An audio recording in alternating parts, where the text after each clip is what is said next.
تو ناظرین السلام علیکم ورحمۃ اللہ وبرکاتہ۔ آج کا بیان بہت بہترین بیان ہونے والا ہے، حضرت شاکر علی نوری کا بیان۔ تو پورا بیان ضرور سنیں اور اس پر عمل بھی کریں۔ تو چلیے بیان شروع کرتے ہیں۔ اللہ اکبر، لا الہ الا اللہ واللہ اکبر، اللہ اکبر وللہ الحمد۔ میرے پیارے آقا صلی اللہ تعالی علیہ وسلم کے پیارے دیوانوں، آج عید الفطر ہے اور ہم اور آپ اللہ رب العزت جل جلالہ کی بارگاہ میں ہدیہ تشکر پیش کرنے کے لیے نماز عید ادا کرنے کو حاضر ہوئے ہیں۔ دو چیزیں اچھی طریقے سے ذہن میں رکھیں۔ روزے اس لیے فرض کیے گئے تھے تاکہ ہم متقی بنیں اور ہماری زندگی تقوی کا لباس اختیار کر لے اور ہماری زندگی میں اللہ عز و جل کا ڈر اس طریقے سے شامل ہو جائے کہ کچھ بھی کریں، کہیں بھی ہوں تو یہ تصور قائم ہو جائے کہ اللہ عز و جل دیکھ رہا ہے۔ اور عید کا دن اللہ عز و جل نے کیوں عطا فرمایا؟ تو اس کی وجہ سب سے بڑی یہ ہے کہ جس رب قدیر جل جلالہ نے تمہیں ماہ رمضان المبارک میں عبادت کی توفیق عطا فرمائی، روزے کی توفیق عطا فرمائی، تلاوت کی توفیق، تراویح کی توفیق، سخاوت کی توفیق عطا فرمائی، اس رب کی بارگاہ میں شکرانے کا نذرانہ ادا کرنے کے لیے تم کو اللہ عز و جل نے عید کا دن عطا فرمایا۔ یہاں ایک حدیث ہمیشہ کے لیے ذہن میں محفوظ کر لو۔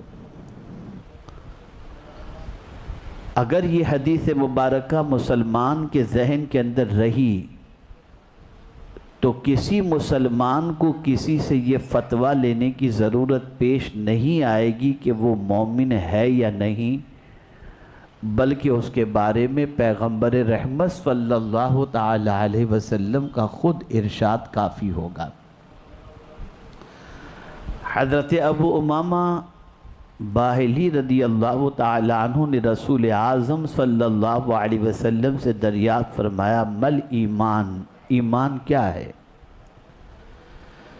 آقا کریم صلی اللہ علیہ وسلم نے ایک عظیم پیغام عطا فرمایا، عظیم ارشاد عطا فرمایا۔ اس ارشاد کی روشنی کے اندر بندہ اپنے ایمان کی کیفیت کا خود جائزہ اور اندازہ لگا سکتا ہے۔ آقا کریم صلی اللہ علیہ وسلم نے فرمایا، اذا سرتک حسنتک وساءتک سیئتک فانت مؤمن۔ جب تیری نیکی تجھے خوش کر دے اور تیرا گناہ تجھے بے چین کر دے پس تو مومن ہے۔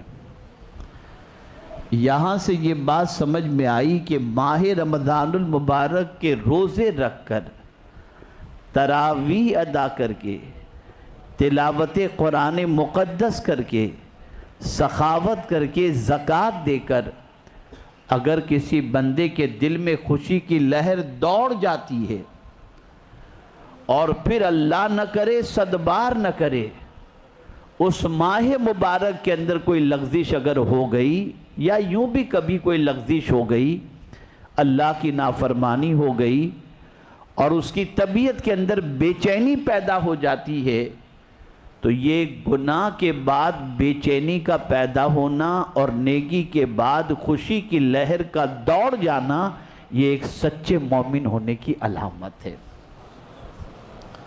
ہم اور آپ یہ 2 رکعت نماز ادا کرنے کے لیے عید الفطر کی حاضر ہوئے، یہ اس ماہ مبارک میں ادا کی جانے والی عبادتوں کا شکرانہ ہم ادا کرنے حاضر ہوئے کہ اللہ تیرا کرم ہے، تیرا احسان ہے، تیرا فضل ہے، کہ تو نے ہمیں روزے کی توفیق عطا فرمائی،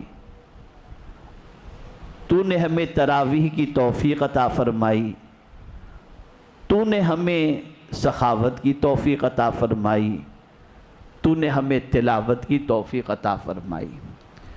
میرے پیارے آقا صلی اللہ علیہ وسلم کے پیارے دیوانوں، ایک عظیم سوچ اس کے اندر بھی مل رہی ہے کہ جب پروردگار جل جلالہ تمہیں اپنے قرب کی دولت عطا کرے اور تمہیں بندگی کی توفیق عطا فرما دے تو اس پر تمہیں اللہ عز و جل کا زیادہ شکر ادا کرنا چاہیے۔ اس لیے کہ آج ہمارے یہاں شکر ادا ہوتا ہے، چاہے نماز ہم پڑھیں یا نہ پڑھیں، روزے رکھیں یا نہ رکھیں، لیکن مال جتنا ملتا چلا جائے گا انسان اس کے حوالے سے یہ تصور کرے گا کہ مجھے اللہ کا شکر ادا کرنا چاہیے۔ کچھ اس پر بھی کرتے ہیں اور کچھ اس پر بھی نہیں کرتے۔ سب سے زیادہ شکر جس بات پر ادا کرنا ہے وہ یہ ہے کہ اللہ عبادت کی توفیق عطا فرمائے، اللہ اپنی اطاعت کی توفیق عطا فرمائے، اپنے رسول صلی اللہ علیہ وسلم کی اطاعت کی توفیق نصیب فرمائے۔ اس پر اللہ کریم کا جتنا شکر ادا کیا جائے اتنا کم ہے۔ اب آپ دیکھیں حضور صلی اللہ علیہ وسلم عید کے لیے کیا اہتمام فرماتے ہیں۔ عید کے 2 روز پہلے آقا کریم صلی اللہ علیہ وسلم صدقہ فطر کے سلسلے میں خطاب فرمایا کرتے اور اپنے صحابہ سے عید کی نماز سے پہلے صدقہ فطر ادا کرنے کی تاکید فرماتے۔ میرے پیارے آقا صلی اللہ تعالی علیہ وسلم کے پیارے دیوانوں، کتنا احسان ہے ان غریبوں کا، کتنا احسان ہے ان مفلوک الحال کا، کتنا احسان ہے شرعی فقیر کا، کتنا احسان ہے صدقہ فطر وصول کرنے والے کا کہ میرے پیارے آقا صلی اللہ علیہ وسلم کے پیارے دیوانوں، رسول رحمت صلی اللہ علیہ وسلم صدقہ فطر کی فضیلت بیان کرتے ہوئے ارشاد فرماتے ہیں کہ صدقہ فطر کیوں ہے؟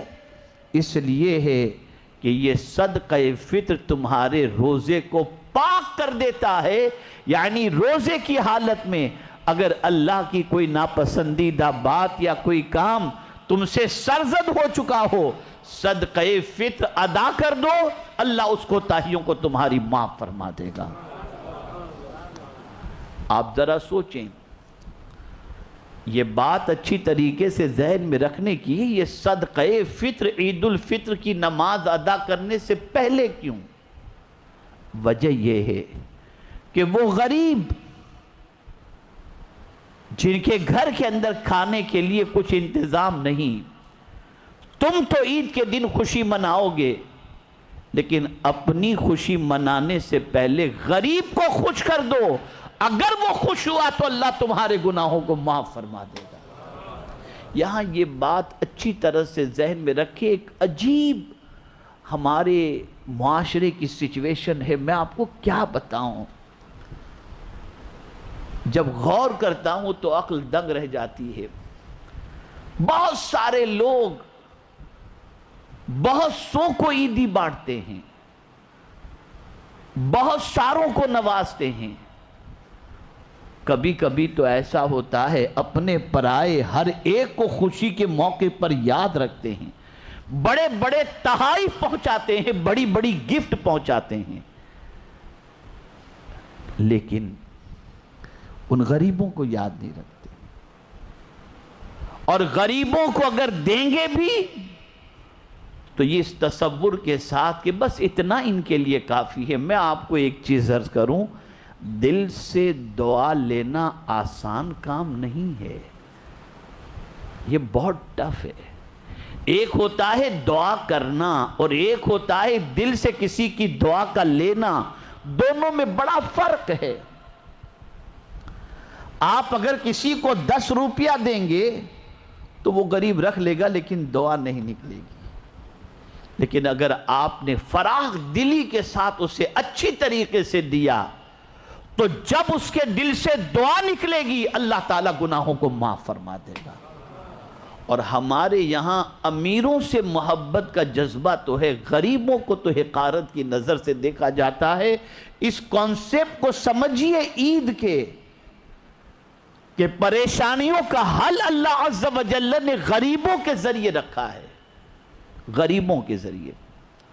اسی لیے حضور صلی اللہ علیہ وسلم صحابہ سے فرماتے ہیں کہ میرے صحابیوں، مجھے تم اگر تلاش کرنا چاہو تو میں تمہیں پتہ بتا دوں میں تمہیں کہاں ملوں گا۔ حضور اپنا پتہ بتا رہے ہیں، سرکار اپنا پتہ بتا رہے ہیں کہ حضور کہاں ملیں گے۔ آقا کریم صلی اللہ علیہ وسلم فرماتے ابغونی فی ضعفائکم، تم میں جتنے کمزور ہیں ان میں مجھے تلاش کرو، جو کمزور ہوگا میں اس کے پاس تمہیں مل جایا کروں گا۔ حضور غریبوں سے بڑی محبت فرماتے، بلکہ محبت کا عالم یہ کہ حضور دعا کرتے اللہم احیینی مسکینہ و امیتنی مسکینہ واحشرنی فی زمرۃ المساکین، اے اللہ مجھے مسکین زندہ رکھ، مسکینی میں موت عطا فرما، اور قیامت کے دن مجھے مسکینوں کے ساتھ اٹھا۔ آپ اندازہ لگائیں رسول اعظم صلی اللہ علیہ وسلم کی اس فکر کا۔ اس سے کوئی یہ نہ سمجھے کہ مالدار ہونا گناہ کی بات ہے، یا مالداروں کو اللہ کے رسول صلی اللہ علیہ وسلم نے اچھی نظر سے نہیں دیکھا، نہیں۔ کہنے کا مقصد یہ ہے کہ دولت بھی اللہ کا فضل ہے، لیکن کسی غریب کو غریب سمجھ کر حقیر سمجھنا یہ رسول اعظم صلی اللہ علیہ وسلم کی فکر کے خلاف ہے۔